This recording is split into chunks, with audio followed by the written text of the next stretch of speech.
Welcome to our Dainik Bangla update YouTube channel. শুরু করছি আজ সারাদিন।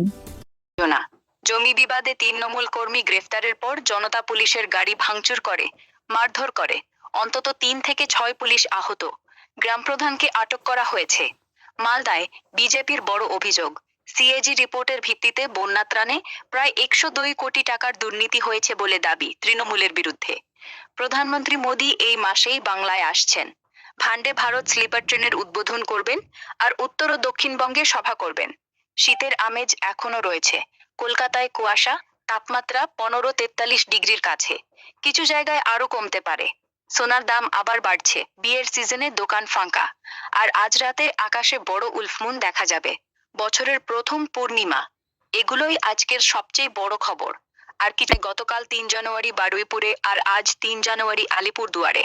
এটা তার আবার জিতে বাংলা যাত্রার অংশ। ২০২৩ বিধানসভা ভোটের প্রচার। বারুইপুরে তিনি ৩ জন মৃত ভোটারকে মঞ্চে এনে দেখান যে এসআইআরে ভুয়ো নাম কাটা হচ্ছে। সিইসি কে ভ্যানিশ কুমার বলে আক্রমণ করেন। বিজেপিকে